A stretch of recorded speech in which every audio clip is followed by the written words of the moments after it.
100% financiación, todo lo que necesita para su movilidad y comodidad sin necesidad de moverse de casa se lo ofrecemos en Tuti Scooter para toda la región de Murcia y Cartagena. Estamos en calle Ramón y Cajal 26 junto a Bodegas Antonio Pérez, teléfono 968 95 77 95 y también en www.tutiscooter.com.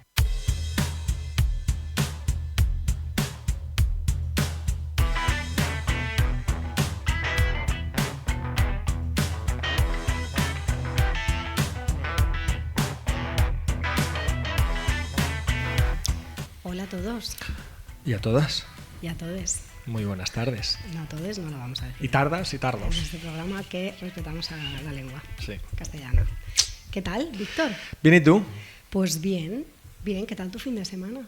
Pues muy bien. ¿Sí? Sí. ¿Lo has pasado bien? Sí, muy bien. Sí, yo también lo he pasado muy bien este fin de semana. ¿Qué has hecho?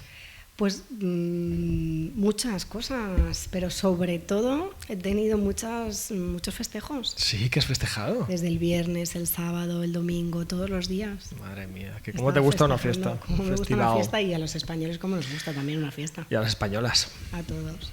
Por favor, no me hables con lenguaje inclusivo que me lloran los ojos. Sí.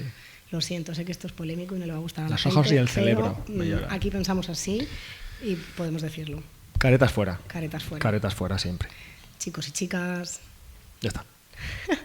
En fin. Bueno, pues vamos a hacer un poco de avanzadilla de lo que viene hoy en el programa, por si hay alguien que... oye, yo creo que está bien decirlo, ¿no?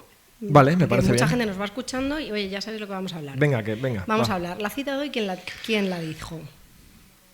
Edward Osborne Wilson. Vale, bueno, pues ahora os la contamos, ¿vale? Que eso Vale. es lo primero. En el Dardo en la Palabra traemos una cosita que está muy bien, ¿vale? Que vamos Vaya adelanto, ¿eh? Vamos a hablar de los galicismos, Muy bien. ¿vale? Que no vienen de Galicia, por si hay algún despistado, ¿Qué podrían venir? ¿vale? En españoles que no conoces y deberías. En españoles que no conoces y deberías, vamos a hablar de uno de los, no conquistadores, pero sí aventureros del siglo XVI españoles más desconocidos. ¿Quieres que te diga su nombre? Sí, ¿O no? por fin. Sí. Álvar Núñez Cabeza de Vaca, Muy bien. conocido como Cabeza de Vaca. En Cultura General en 7 minutos traemos la alpargata. Oye, un invento, la alpargata, Y el alpargatazo. que ha llegado hasta nuestros días y que está muy bien. Molt bé. ¿Y qué más, Víctor? En el saber se ocupa lugar. ¿Por qué conducimos por la derecha? Y en los países de herencia anglosajona fundamentalmente conducen por la izquierda. Vale. Bueno, pues hasta aquí eso es lo que os vamos a hablar hoy. Así que si os apetece... Y un quedaros- atraquito te voy a hacer. ¿Sí? Sí. Pues es sorpresa. Sí. Venga, pues la sorpresa para luego. Venga.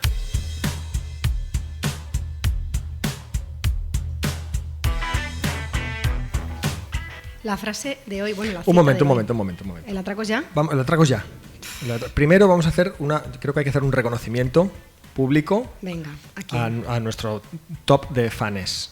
Venga, ¿no? es que tenemos como un grupo de fans Sí. que está ahí... Entonces, en el top de fans está, por supuesto, Es que hay bastante top, gente. nuestras A ver, familias, eso va por delante. ¿no? por descontado. que se tienen Siempre, que siempre escuchar les el gusta por programa. malo que sale el programa.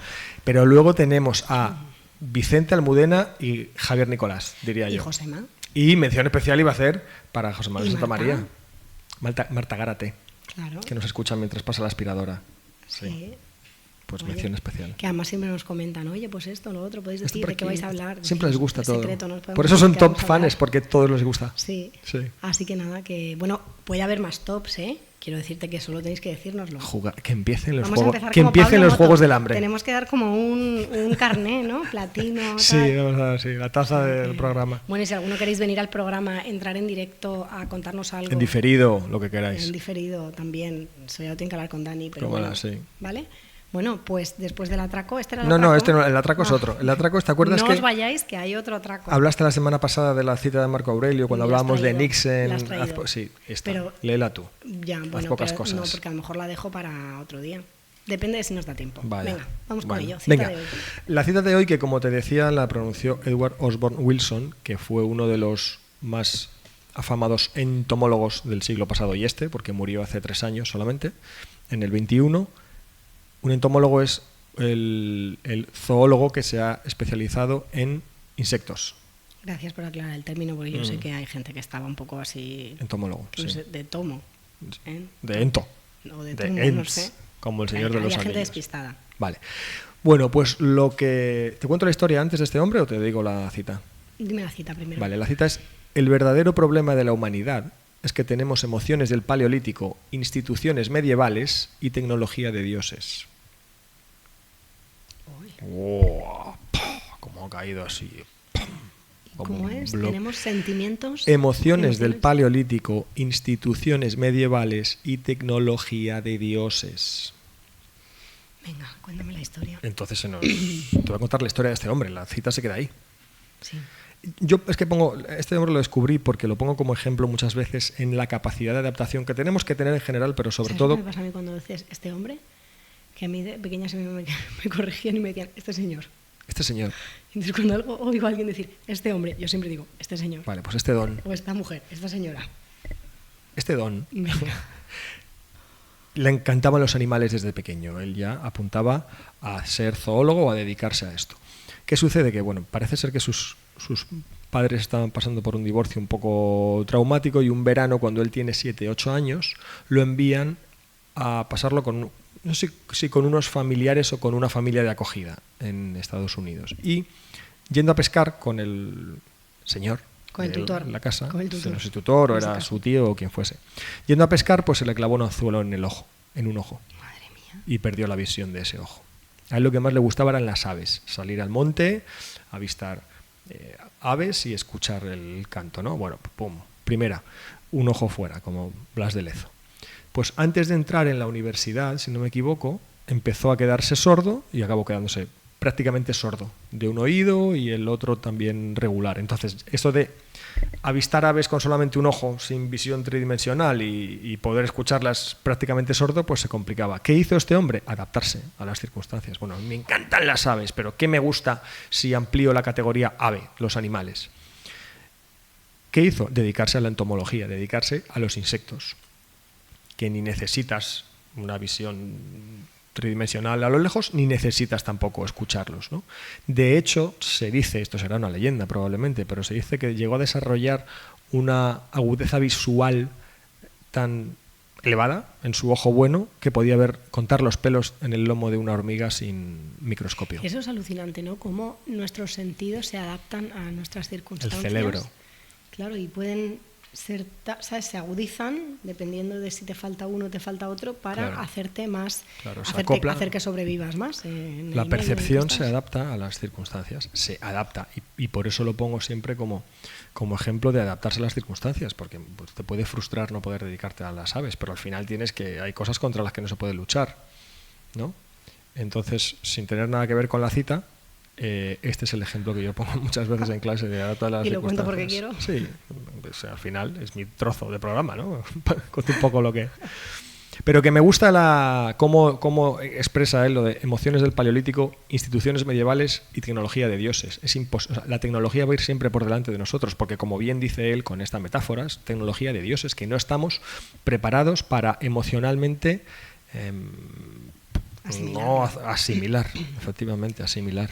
Asimilarla y hacer un uso. Asimilar su uso y sus consecuencias. Claro, y hacer un uso que minimice las consecuencias negativas o que sirva totalmente para nuestro beneficio, que la tecnología muchísimas veces sirve para nuestro beneficio, pero también hay veces que no, porque toda magia tiene un precio. Claro, pero si bueno, es que esta es la historia de no nunca nos acabar. vamos a meter en más no nos vamos a meter hoy aquí, va. Hasta aquí la cita de hoy. Hasta aquí.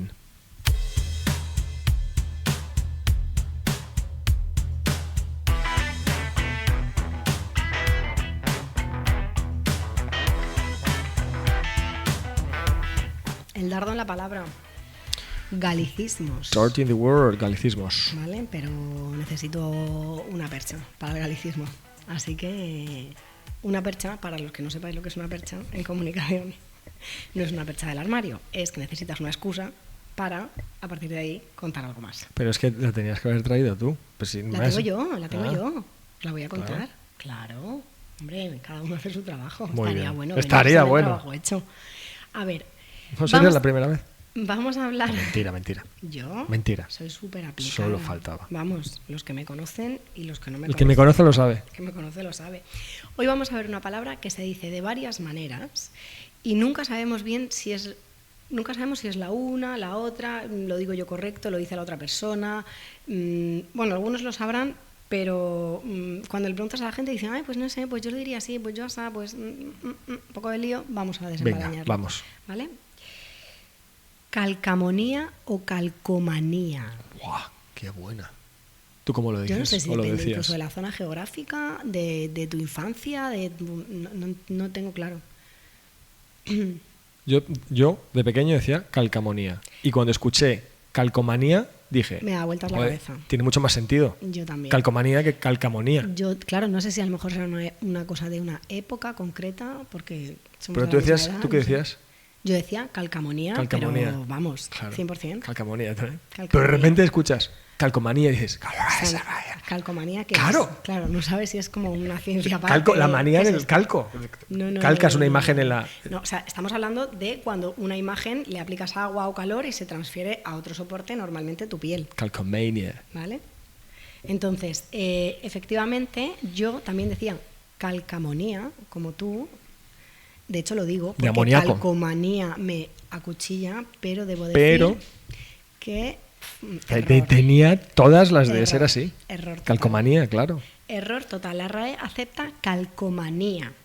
Aunque, si nos ponemos finos, el diccionario de María Moliner también figura la variante calcamonía. Es que María Moliner tenía un espíritu mucho más abierto. Pero matizan que se emplea en el lenguaje infantil o popular. Por lo tanto, la correcta, que nos quede claro a partir de ahora, es calcomanía. Pues yo calcamonía porque mi niño interior sigue muy vivo. Bueno, pues tú puedes decir lo que Lenguaje quieras, infantil. pero yo te traigo aquí el saber y tú ya lo usas Calcomanía. como quieras. Claro, tiene todo el sentido del mundo. Calcomanía. Ujú. Y digo yo, ¿y de dónde viene esta palabra? ¿Por qué nos hacemos un lío entre calcamonía, calcamonía, calcomanía? Es que... Maniclacli. Bueno, calcomanía es un galicismo y viene de... Lugo. No. No. Los galicismos, por favor. Por favor. Aunque no piense que vienen de Por Galicia. favor. Vienen de Francia, France. ¿vale? Pero viene del galicismo de clacomaní. De clacomaní. Clacomanie. Creo que he dicho bien, no sé, bueno, Víctor, como Le era clacomanie. él es el que hace los acentos, pero Le. los galicismos, como os he dicho, no vienen de Galicia, ¿vale? Sino que son vocablos o giros de la lengua francesa empleado en otra lengua. Entonces, en concreto, la palabra galicismo viene del latín galus, ¿vale? Que era como llamaban los romanos al grupo de celtas que ocuparon Francia, y al añadir el sufijo ismo, pues tenemos galicismo. Galismo. ¿Vale? Pero no De es- los galos. Sí, ya, pero le hemos dicho galicismo. Muy bien. ¿Vale? Entonces, Para despistar. para despistar un poco. Entonces, ya sabemos de dónde viene calcomanía, ya sabemos que viene de clacomaní y que además hay que decir calcomanía. Le clacomanie. Pero el tema de los galicismos es un tema, Que te... pues que sí, estaba Cautiva. un poco bien. Bueno, no me cautivaba, o sea, no es un tema que digas mis top 5 de temas. Me cautiva a partir de Galicismos, no, pero oye, es interesante ver cómo hemos aceptado cosas del francés, las hemos adaptado a nuestro idioma y no las usamos no correctamente porque están aceptadas, pero deberíamos decirlo, si estuviéramos usando el castellano puro, deberíamos decirlo de una manera y lo decimos, sin embargo, de una manera diferente porque adaptamos la lengua francesa. Adaptamos y adoptamos también, ¿vale? A la lengua francesa. Por ejemplo, más tipos de galicismo, o sea, más palabras. Cabaret. Berlín Cabaret. Esa era fácil, Sí. ¿no? Carné. Le carnet. Carné, que la gente sigue escribiendo carnet y carné con acento en la E está aprobado por la RAE. Carnet hombre. es la palabra francesa. Claro, hombre. Bueno, sommier, Le sommier. croissant, Le croissant. restaurante. Le restaurant. ¿Eh? Menos mal que te tenemos para traducir, porque igual tenemos hasta audiencia francesa y no... Le Big Mac. Le Big Mac. A ver quién sabe de dónde viene eso. Premio para el que sepa de dónde viene Le Big Mac. Venga, el premio es sorpresa. Lo bañan en esa. Bueno. Bueno, y también, no solo en palabras, sino en expresiones. Por ejemplo, ¿cuántas veces utilizamos la expresión olla a presión? Pues olla a presión es un galicismo, porque si lo dijésemos en castellano sería una olla de presión. Depresión. no una olla a presión. Depresión. Fíjate, por ejemplo, un problema un problema a resolver es un galicismo, porque deberíamos decir un problema para resolver. Fíjate, no lo habías pensado nunca, ¿o sí? No. ¿Ves? Me encanta. No. Que no es fácil encontrar algo que Víctor no haya pensado nunca. Pues oye, yo cuando lo hago, cuando consigo eso, me encanta. Otros voy a decir. Decimos ayer noche y hay que decir ayer por la noche. Bueno, se puede decir, no quiero decir que los galicismos, perdón que se me mezcla con anglicismos. Sí, no son incorrectos. No son incorrectos. Pero gramaticalmente en español sería... Claro, o sea, si estuviéramos usando el castellano puro en vez de usar el galicismo, lo tendríamos que decir así. ¿Vale? Y por ejemplo... Y abogamos por la pureza de la lengua. Vamos más allá incluso, ¿no? O sea, hay estructuras gramaticales que son galicismos también. Hemos visto palabras, hemos dicho las frases hechas y estructuras gramaticales que es a nivel de más sustantivo y a nivel más adjetivo, por ejemplo, ¿vale? Para que lo entendáis. A nivel de fiestas, este pueblo es el mejor. Eso es un galicismo. Tendría que decirse, en lo referente a fiestas, este pueblo es el mejor. Pero ¿cuántas veces usamos a nivel de? A nivel del mar. No, porque ahí sí es correcto. Por ejemplo, te voy a poner otro ejemplo. En lo referente al mar. Como estaba poniendo, tiene limitaciones a nivel motriz. Eso es un galicismo, porque deberíamos decir, en el castellano, se debería emplear, tiene limitaciones motrices, no a nivel motriz. El uso de a nivel de en castellano quiere decir altura, categoría u orden jerárquico. Si no lo aplicas a algo que te estás refiriendo a la altura, a la categoría de algo, al orden jerárquico, entonces estarás usando un galicismo. Muy bien. ¿Qué te parece? Una cosa más. ¿Nunca te acostarás sin saber una cosa más? Sin saber una cosa más. Pero tengo más, es que me quieres despachar. ¿Tienes más? Mira, otra locución que usamos muchísimo es a día de hoy. A día de hoy es un galicismo que viene de... A ver si lo digo bien, que me lo he apuntado aquí, que yo hace mucho que no ¿Quieres estoy en que francés. no? A jour d'aujourd'hui. ¿A jour d'aujourd'hui? Sí, pero en castellano podríamos decir hoy en día, hoy por hoy, sí. Pero a día de hoy es un galicismo. ¿Qué te parece? Me parece un galicismo. Pues hoy hemos aprendido no solo que se dice calcomanía, calcamonía es como un lenguaje infantil o popular, se dice calcomanía, y cómo son los galicismos, o sea que... ¿Cómo son, eh?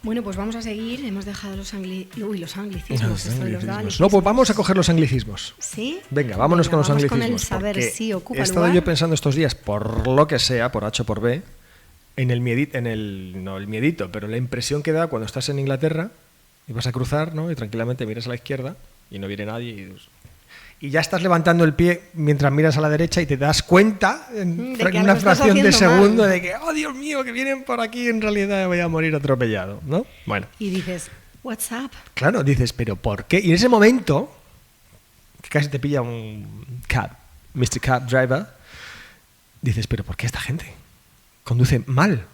Conduce al revés, ¿no? ¿Pero qué hacen? Por la izquierda. Sí. Ellos pensaban lo mismo de nosotros. Esta gente, ¿qué hace? No es que piensen lo mismo, es que quizá ellos están en lo correcto. Y nosotros equivocados.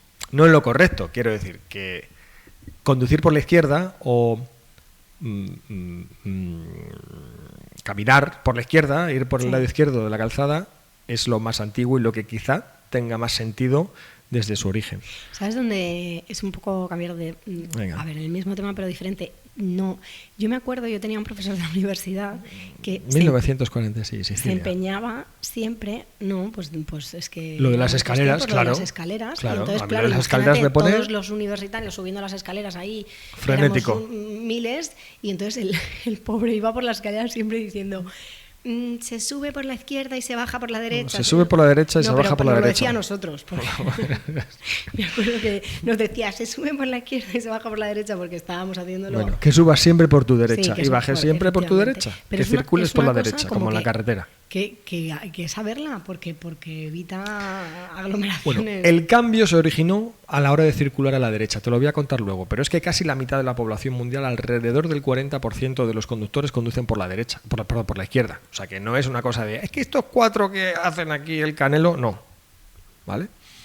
Y que lo mismo lo que estamos haciendo el Canelo, históricamente somos lo que conducimos por la derecha. Porque conducir por la izquierda se cree que es la forma más antigua de conducir o de moverse por una calzada. Y nos remontamos, como hacemos muchas veces, al Imperio Romano.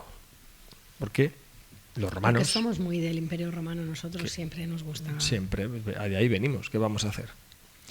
Pero que los romanos que plagaron el territorio conquistado de las calzadas romanas, ¿no? Para llegar hasta el último rincón conocido del imperio, porque todos los caminos llevan a Roma. Entonces, en el Imperio Romano se circulaba por el lado izquierdo de la calzada y el motivo teórico, se cree, no hemos ido a preguntarle a los romanos de la época, pero el motivo era súper sencillo. Como la mayoría de la gente es diestra, hoy, acuérdate que hablábamos en el primer programa de los zurdos y los diestros, el 15% me parece que me dijiste que eran zurdos, ¿no? En el mundo. Sí, o menos, ¿eh? No o menos. Acuerdo, sí. Pues entre el 85% y más de la población mundial es diestra. Con lo cual tú montas a caballo y eres diestro. Tiene sentido, en aquel momento en el que no había cámaras de vigilancia ni policía estatal, que tú te dejes a la derecha la carretera y el posible enemigo que te pueda atacar. La derecha, que es donde vas a poder coger la espada. Luego vendrá el tema de las fustas y las aceras, y luego hablamos de ello, pero lo primero es esto.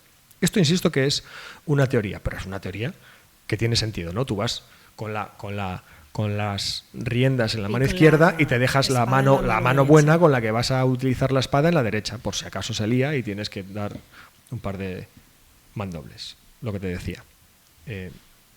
Teorías, ¿vale? Pero circulaban por la izquierda. De hecho, ¿por qué costado te subes a un caballo cuando vas a montarlo?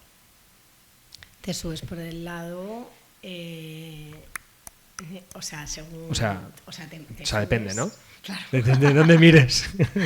Claro, pero te subes... ¿Cómo te subes? Del caballo por el lado derecho.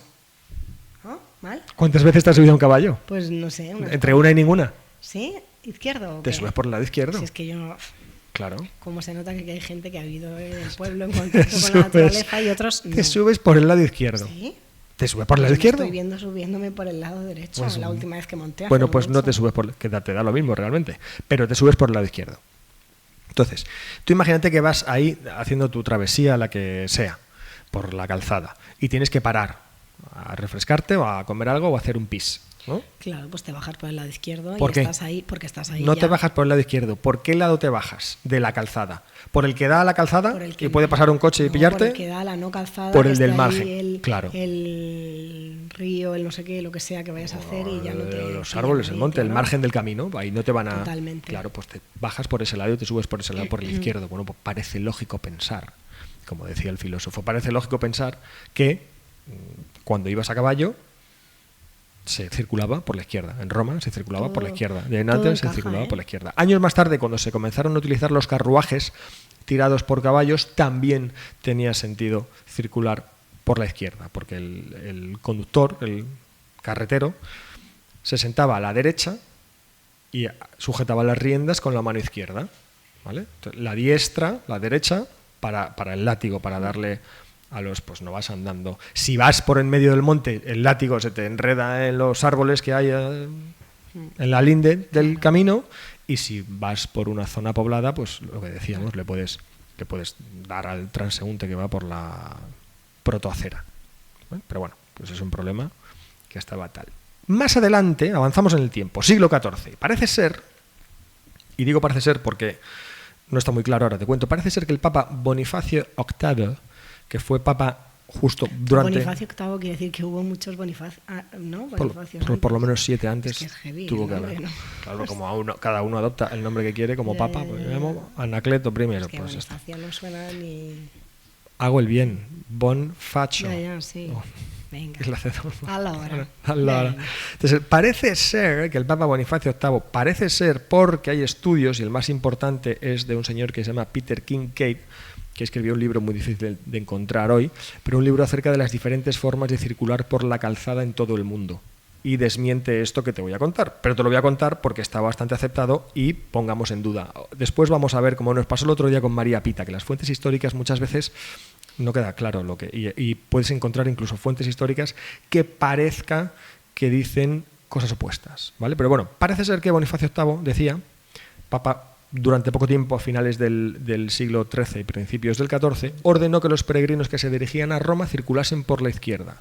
Pero Peter Kincaid, afirma que eso es complicado porque es mucho más probable o más cercano a la realidad que lo que Bonifacio VIII ordenó fue que los peregrinos que se dirigiesen a Roma lo hiciesen cruzando el puente de Sant'Angelo circulando por la derecha. ¿Cómo te quedas? Yo me quedo igual, porque ¿no? No sé, habría que leer a Peter Kincaid y su libro, casi claro. imposible de encontrar. Las fuentes históricas no son todo lo fiables que nos gustaría, o insisto, encuentras incluso fuentes que pareciera que dicen cosas distintas, que realmente esa es la gracia también, ¿no?, de la investigación histórica. Pues sí. Total, que llegamos al día de hoy y en la mayoría de países europeos se conduce por la... ¿Al día de hoy? ¿Qué llegamos sería? al día de hoy. No, ¿a día de hoy qué sería? Hoy en día. Pero llegamos al día de hoy. Llegamos al lunes por la tarde, pues llegamos al día de hoy. Venga. ¿Y se conduce por qué lado? A ver si sabes por qué lado se conduce. Mayoritariamente en Europa. Por la derecha. Bueno, como lo del caballo. ¿Vale? ¿Y por qué? Como diría Mourinho. ¿Por qué? No entiendo. ¿Por qué se conduce por la...? Sí, no, venimos hablando de que se iba por la izquierda. Pues parece ser, y vuelvo a decir parece ser, que la razón es... Como veis, aquí no hay nada seguro. Eso podéis llamar y contarnos lo que os parece. Pero podríamos sacar otro tema de los que nos gusta. Nada seguro, más allá de la muerte, e incluso... Inclusive...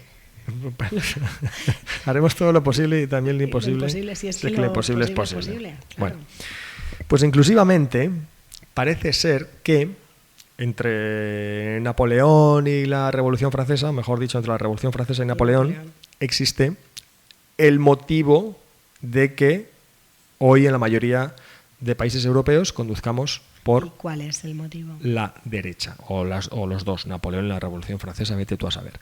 Por una parte se dice que, te lo cuento en orden cronológico inverso, que Napoleón fue el que ordenó circular por la derecha, porque él era zurdo y para él era mucho más cómodo dar la fusta y tener la espada libre con la izquierda. Bueno, pues hombre, no sé yo si Napoleón fue, ¿no? Pero no sé hasta qué punto esto es real o es fake news. Pero bueno, que está ahí, que es una versión que está ahí.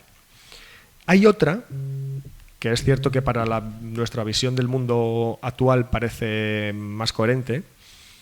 Dice que en los siglos XVIII y XIX, en Francia, los nobles y las personas adineradas tenían carriles exclusivos para circular, y estos carriles eran los situados a la izquierda. Es decir, los nobles, la gente con dinero, la gente poderosa, la gente importante circulaba por la izquierda y el resto eran los menos, claro, con lo cual esos carriles estaban menos transitados. Y el resto, el pueblo llano, debía circular por la derecha. Entonces, si nos aferramos a la égalité de liberté, égalité, fraternité de la Revolución Francesa, lo lógico es que todo el mundo circulase por el mismo lado. Y que además ese lado no fuese el que hasta entonces utilizaban los privilegiados, sino el que utilizaba el pueblo para circular, que era el derecho. Claro que esto sucede antes de que Napoleón sea autoproclamado emperador, porque 10 años antes de que suceda esto, Napoleón se autoproclama emperador en 1804, pues 10 años antes, en 1794, en París, entró en vigor una ley que obligaba a circular por la derecha, con lo cual la versión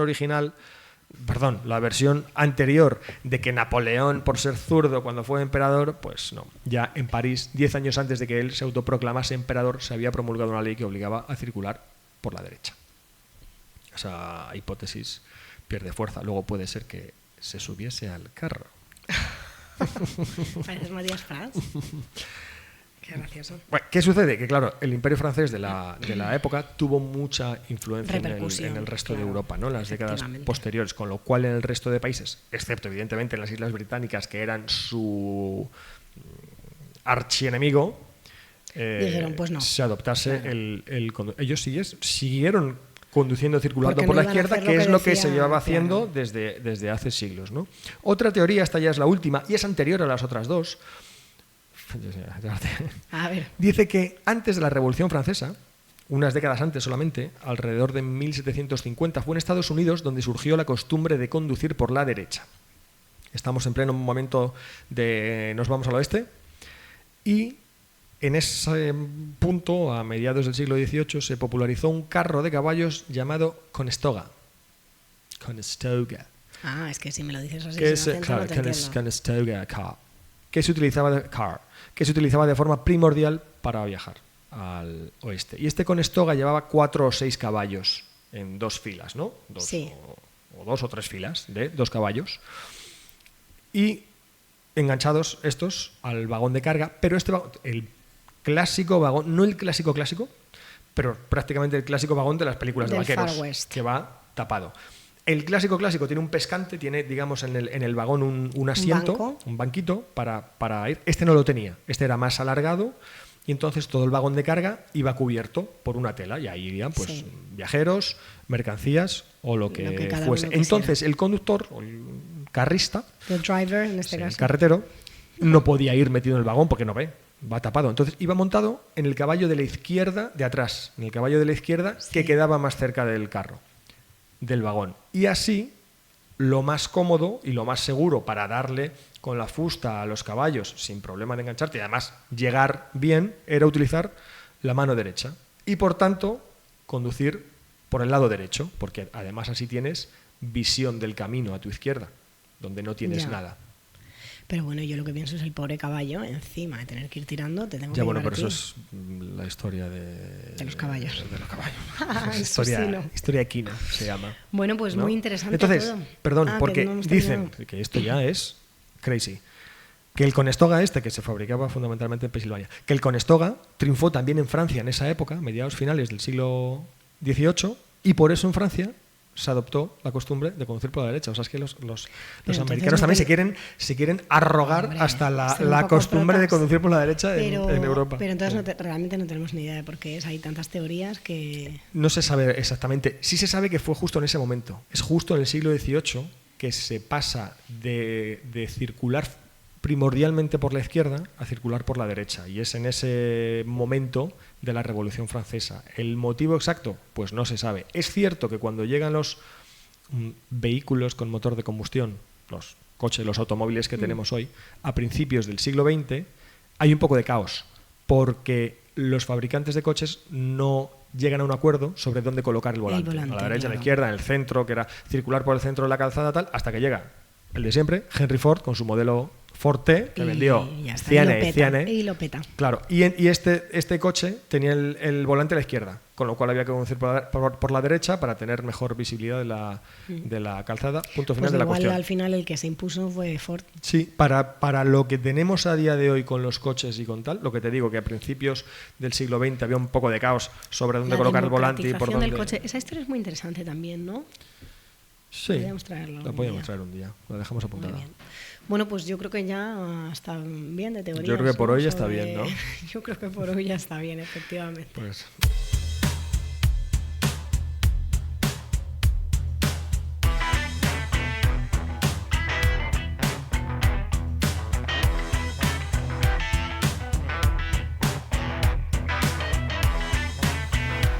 Cultura general en 7 minutos. Aproximativamente. Hoy vamos a hablar, ya lo hemos dicho antes, de la alpargata. La alpargata. ¿A que yo sé de dónde viene ese nombre? Venga, sí que no. Venga. Todavía no, luego te lo pregunto. Es como el típico niño en clase. Niño, baja la mano, ¿sabes? Que es que déjame explicar. ¿Alguien tiene alguna pregunta? Claro. ¿Quién sabe la respuesta? ¿Nadie? Muy bien. A ver, la alpargata o esparteña también, ¿cómo le dices tú? Alpargata. Alpargata. Ya, ay, sí que de verdad se tiene que adelantar siempre, qué paciencia hay que tener. Yo es verdad que le digo alpargata o le digo esparteña uso indiferentemente. Sí, ambos. Pues, pero si queremos ser correctos, como nos gusta a nosotros, la esparteña tiene que estar hecha de esparto, porque la alpargata puede estar hecha de cáñamo u otros materiales, lo que es la suela. Pero la esparteña, como su propio nombre indica, debe estar hecha de esparto. ¿Vale? Qué intuitivo el nombre, ¿Has ¿verdad? visto? Bueno, qué cómodas son.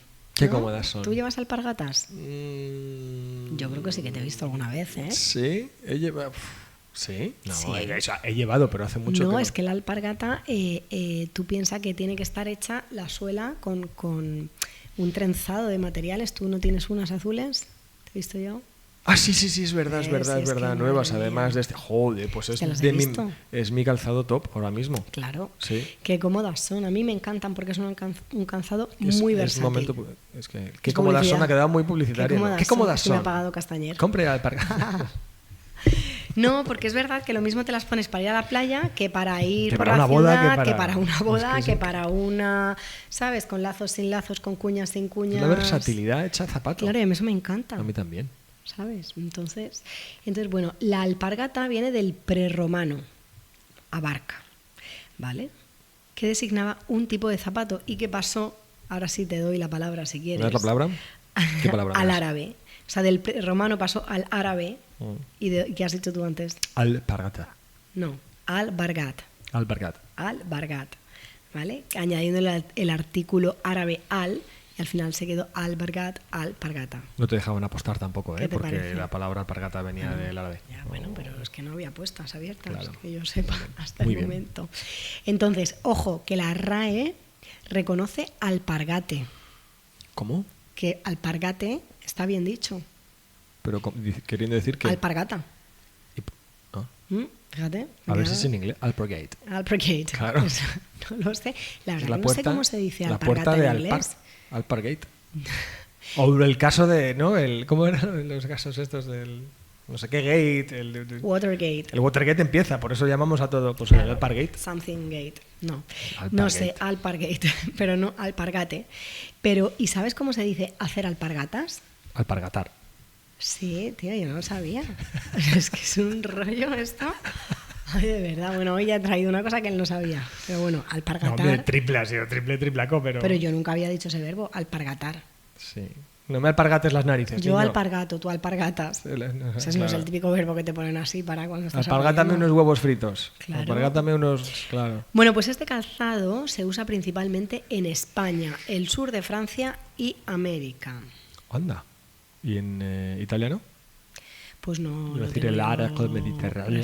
Sí, o sea, es un calzado que viene del Mediterráneo, pero probablemente Italia también. Pero vamos, tengo España y Francia, lo que he encontrado. Tienes. Principalmente. Igual Italia son consumidores de alpargatas, pero de otra están forma. Bajo, un De otra poco más forma. abajo, ¿sabes?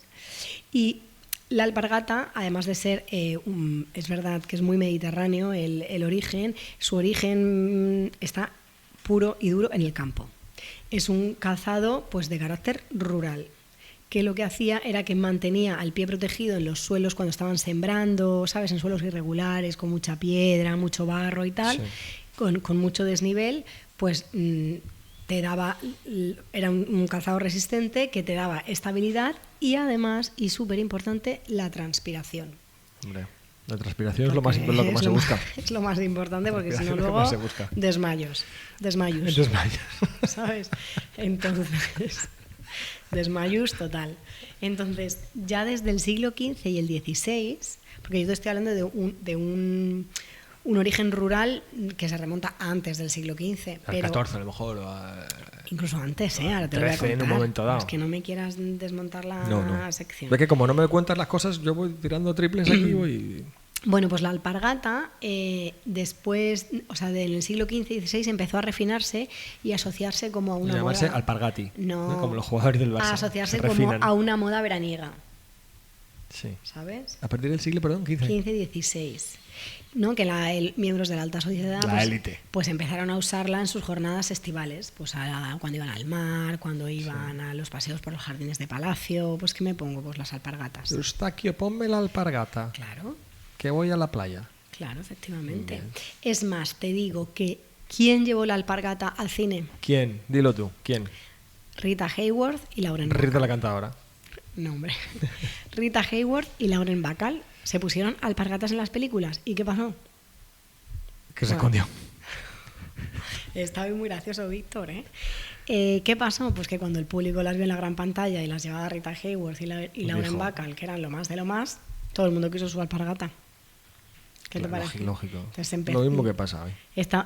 Y entonces, en 1970, tú fíjate, porque hasta entonces la alpargata era plana. No habíamos ni nacido tú y yo.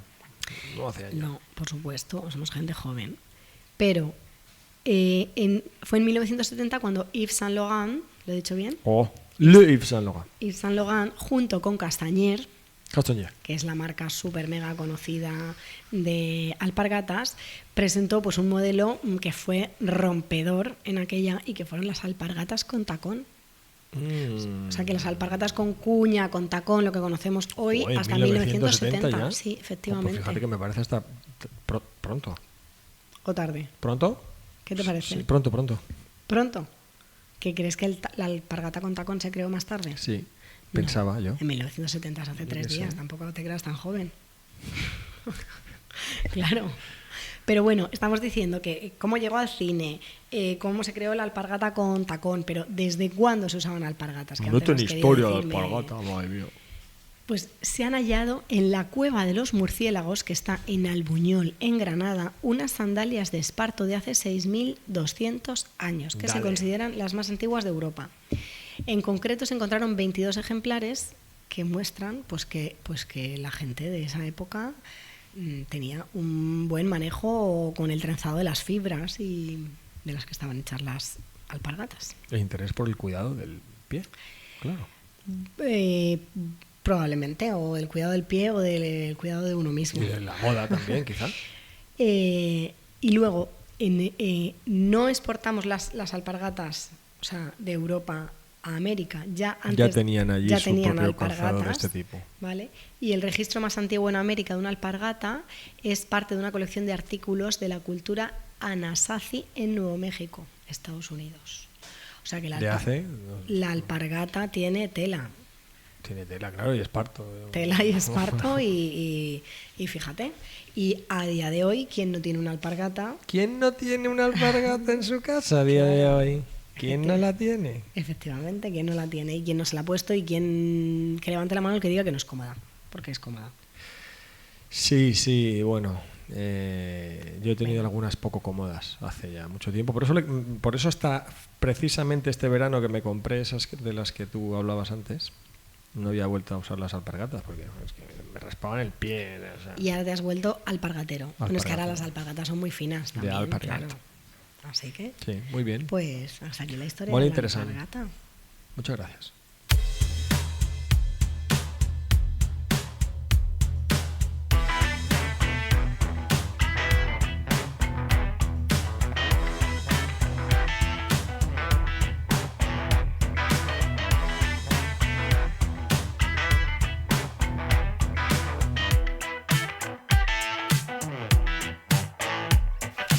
El saber si ocupa lugar. Sí ocupa lugar, que lo hemos hecho antes. Y hoy vamos a hablar de españoles de saber que más. No conoces bien y deberías, que te lo acabo de decir. Uy, que lo he dicho mal.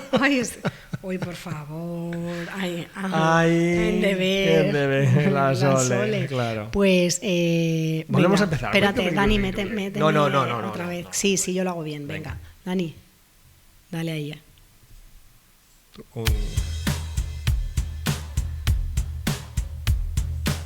Rápido. Españoles que no conoces y deberías. Fantástico.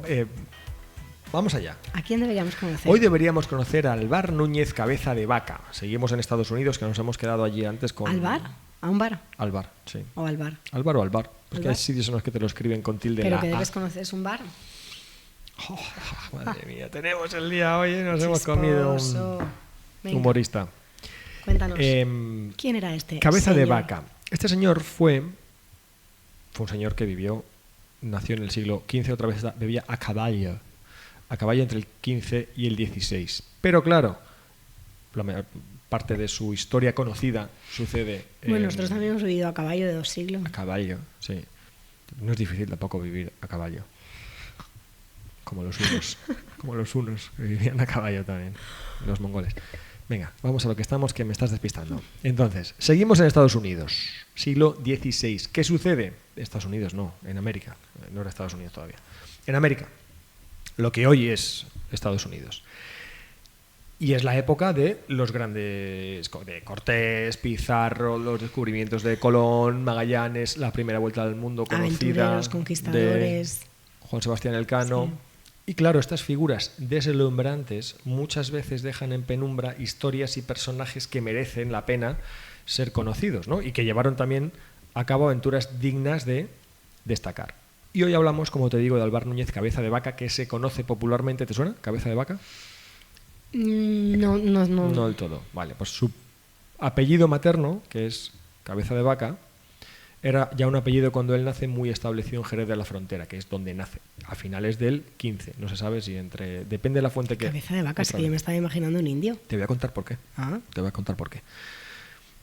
Yo también cuando escuché la primera Claro, historia Cabeza sobre de Cabeza de Vaca Vaca y sobre lo que te voy a contar ahora, digo, pues sería el nombre que le dieron como indio. No.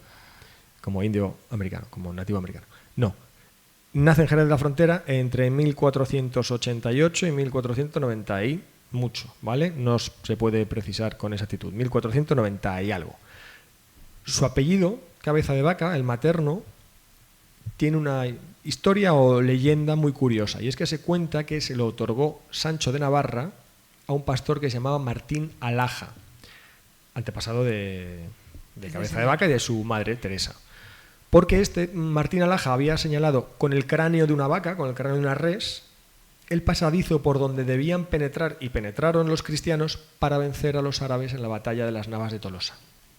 Parece que estaban medio rodeados, tal, y este le señaló por dónde escapar, poder rodear a los árabes y vencer en las Navas de Tolosa en 1212. Te estoy hablando de 1500 casi. Entonces 300 años prácticamente con este apellido bien establecido en Jerez de la Frontera. Bueno, pues nace este señor, que iba a decir hombre, este señor nace en 1490 y poco y pico, lo que sea, y en 1505 queda huérfano y entonces lo mandan a Sevilla a trabajar en la casa de los Medina Sidonia, que por entonces eran la principal o de las principales Lo más de lo más. fortunas del país. Y allí conoce a don Alonso Carvajal, que era un soldado veterano de la conquista de Granada, había estado en América con Colón en uno de sus viajes, que, como decías el otro día, se murió pensando, o empeñado en que había llegado a las Indias, correcto.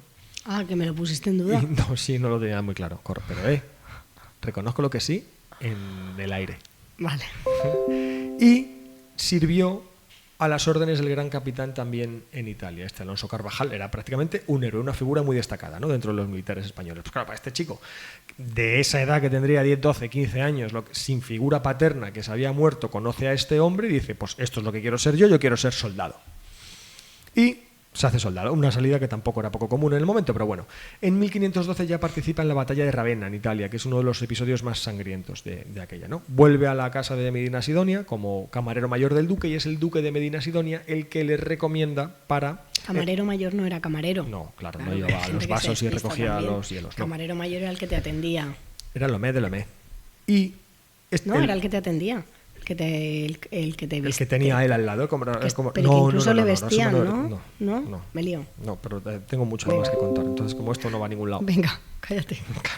Pues el duque de Medina Sidonia el que le recomienda para entrar, para formar parte de la expedición de Pánfilo de Narváez, archienemigo de Hernán Cortés, de Pánfilo de Narváez a América en 1527.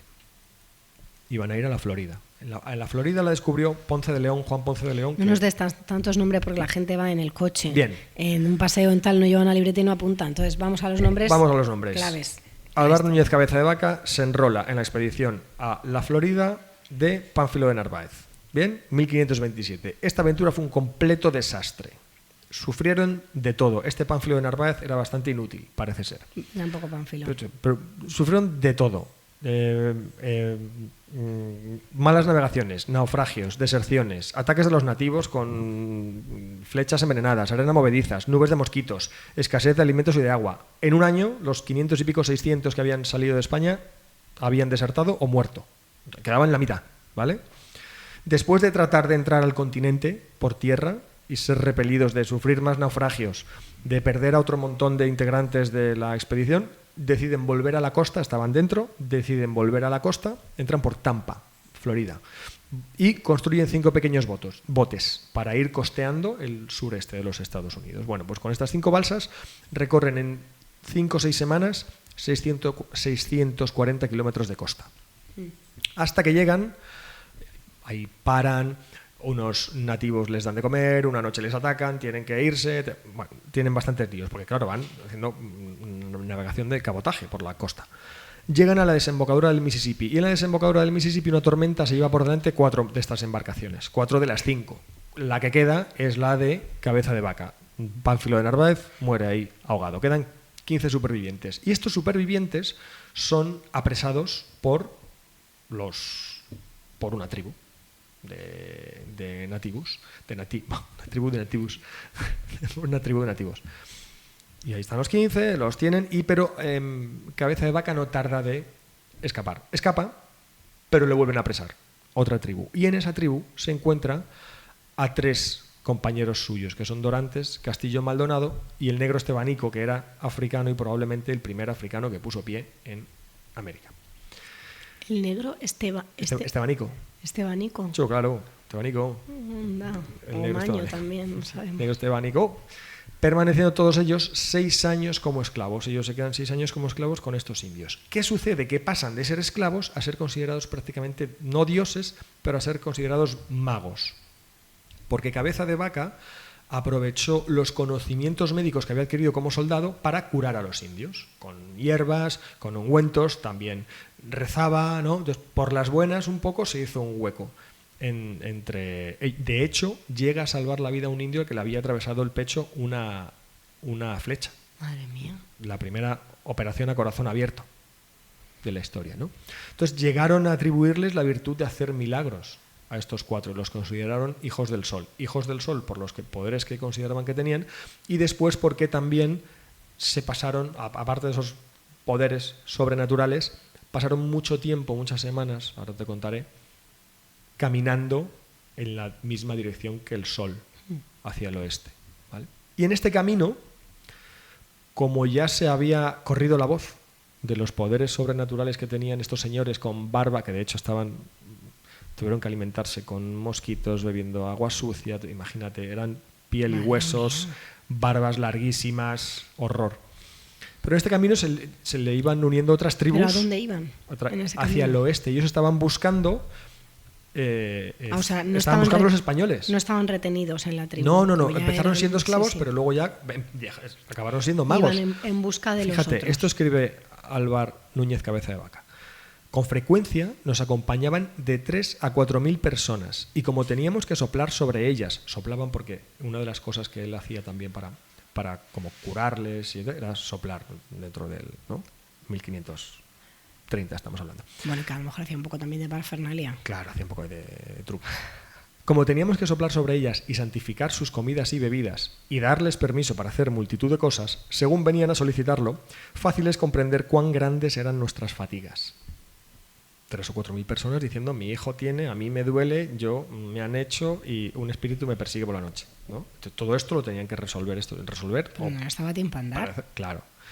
Ese viaje duró 10 meses y atravesó un montón de estados que te voy a contar después. Pero bueno, la actual Texas, que es más grande que España, Gigante. Más grande que Brooklyn.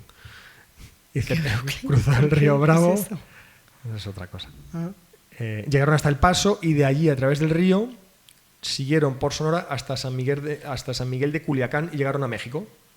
Y en México, 10 años después de haber llegado a América, en 1537, vuelven a España. Habían transcurrido 10 años y habían pasado por, lo tengo aquí apuntado, los actuales estados de Florida, probablemente Alabama, Mississippi, Luisiana, Texas, Nuevo México, Arizona y el Golfo de California.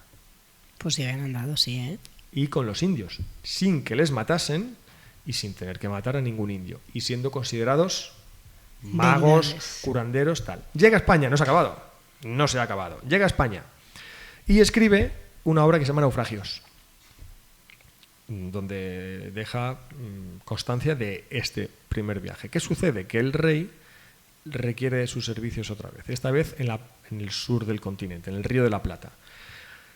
Donde, ¿te acuerdas que el otro día contábamos también con Blas de Lezo que los portugueses estaban avanzando y haciendo de las suyas y saltándose un poco los acuerdos con España?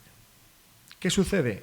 Que el adelantado, el gobernador, el jefe de aquellas tierras, español por aquel entonces, que se llamaba Pedro de Mendoza, estaba fatal, de hecho muere en su viaje a España, y le firma una capitulación a Cabeza de Vaca, en el que se dice que desde dicho río, desde el río de la Plata hasta la Mar del Sur, con más de 200 leguas, se le permite conquistar todo esto. Desde dicho río, Río de la Plata, hasta la Mar del Sur, con más de 200 leguas, desde donde termina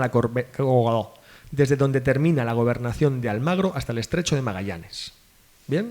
Todo eso podía conquistarlo él. Todo eso lo podía conquistar él. Entonces, en noviembre de 1540 consigue también que, en caso de que Juan de Ayolas, que era el lugarteniente que había dejado Pedro de Mendoza, en caso de que muriera, ya había muerto. En caso de que Juan de Ayolas hubiese muerto, Cabeza de Vaca sería nombrado adelantado, gobernador y capitán general de la zona. ¿Vale? Nada más llegar, ¿qué sucede? Llegar a Buenos Aires. Y sucede que había muerto Juan de Ayolas y le había sustituido Domingo Martínez de Irala. Y había dicho que nos vamos a Asunción, a Paraguay, lo que hoy es la capital de Paraguay. ¿Por qué? Porque hay muchos ataques de los nativos, aquí no los podemos repeler y nos vamos a Asunción. ¿Qué hace Álvar Núñez Cabeza de Vaca? Que en lugar de ir por mar, decide ir por tierra y recorre 2.000 kilómetros a través de selvas, ríos, barrancos. ¿Vale? En febrero de 1542 navegó por el Iguazú y fue el primer blanco que vio las cataratas de Iguazú y él las nombró Salto de Santa María.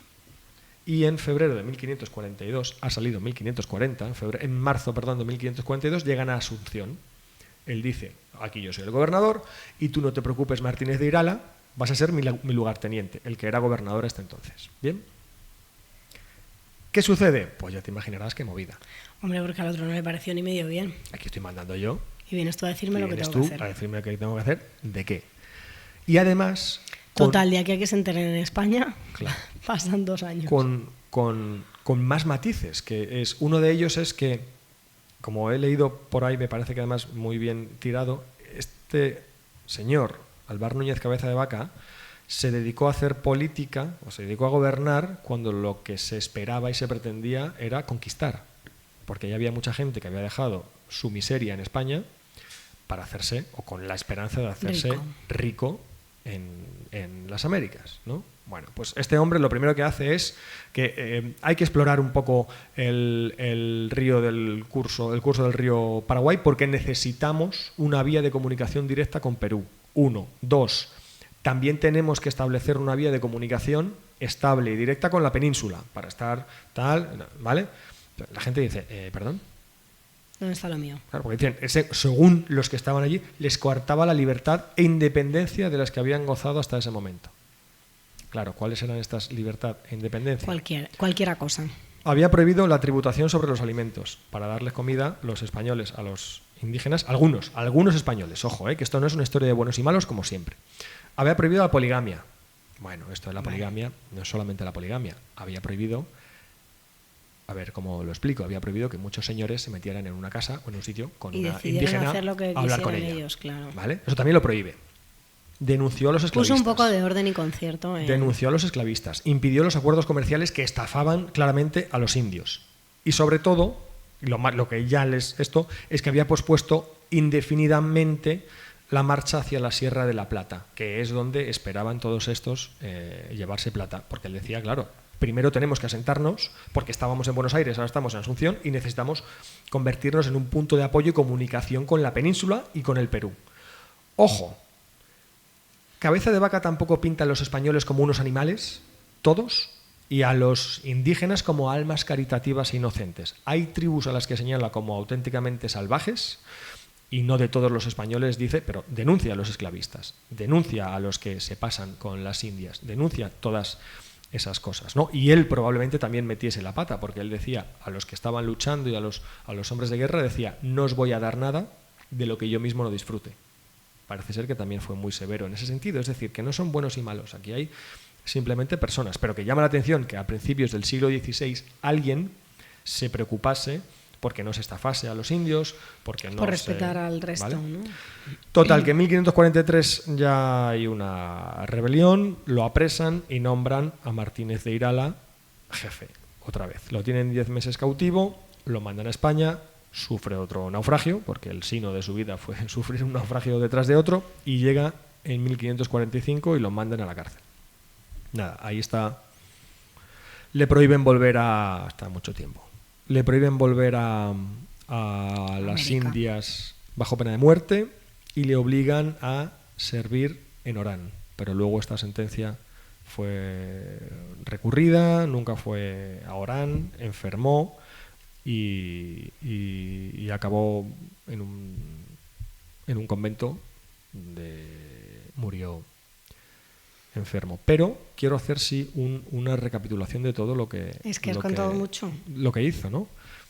Se convirtió en un referente a la hora de embarcarse a América, y fue el primer europeo que exploró el curso del río Paraguay, el primer blanco que contempló las cataratas de Iguazú, recorrió Mississippi, Florida, Luisiana, Arizona, Texas, el Golfo de California, Nuevo México, y todos esos territorios se anexionaron al Virreinato de Nueva España, ampliando el imperio español en Ultramar, pero sin dar machetazos ni matar a nadie ni tal, ¿no? Quizá, lógicamente, esclavo de sus circunstancias también, pero consiguió hacerlo. De 600 personas que fueron en la expedición de Pánfilo de Narváez en 1527, en 1537, 10 años después, cuando él vuelve por primera vez a España, solo quedan 4, y de esos 4, uno es él.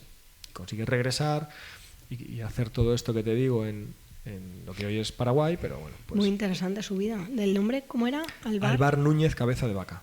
Hay un montón de libros sobre él. Y estos dos, porque luego él escribe otro sobre su versión de lo que sucede en el Río de la Plata cuando él va. Está muy bien, está por ahí. Naufragios y comentarios se llaman sus libros. Bueno, pues muy bien. Y hasta aquí el programa de hoy. Pues muy bien, ¿te ha gustado? A mí sí, Me alegro mucho, me ha encantado. ¿Sí? Sí. Bueno, pues esperemos que le haya gustado a nuestros oyentes tops. Y a los no tops también. A los no tops y a los nuevos y a todo el mundo. ¿Vale? Y a Nos los vemos la veteranos. semana que viene. Muchas gracias, hasta la semana que viene.